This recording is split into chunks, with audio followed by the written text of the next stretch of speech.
Hello दोस्तों, कैसे हैं आप लोग। उम्मीद है आप सब खुश रहे हो, अच्छे रहे हो। तो अब देखते हैं नज़्म का मरकज़ी ख़याल। नज़्म ए वतन की सरज़मी साहिर लुधियानवी ने लिखी है। इस नज़्म में शायर ने वतन की सरज़मीन से अपनी मोहब्बत का इजहार किया है और वतन की खुली हवा, धुले हुए आसमान, उसकी नदियों और वादियों की तारीफ़ करते हुए इस बात का इकरार किया है कि वतन में किसी तरह की कोई कमी नहीं है, बल्कि हमारे अंदर ही कमियां हैं। वतन की सरजमीन में हर तरह की दौलत मौजूद है।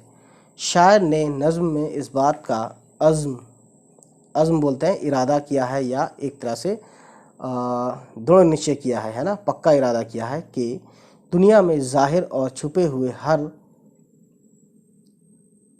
हर अब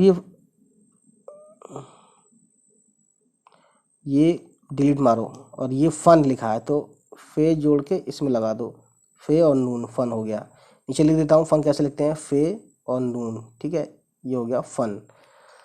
छुपे हुए हर फ़न से हम वतन की सरजमीन को सजाएंगे और वतन के आने वाले वक्त में आने आने वाले वक्त, वाव काफ और ते, आने वाले वक्त, और ये वाले यूं हैं, यूं करके समझ लीजिए आप, वाले, ठीक है। आने वाले वक्त में लिख देता हूं मैं, ठीक है, तो निकल लगा दिया।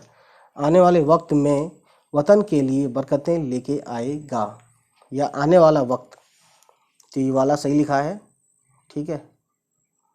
आने वाला वक्त, ठीक है ना, आने वाला वक्त वतन के लिए बरकतें लेके आएगा, मैं हटा दो फिर।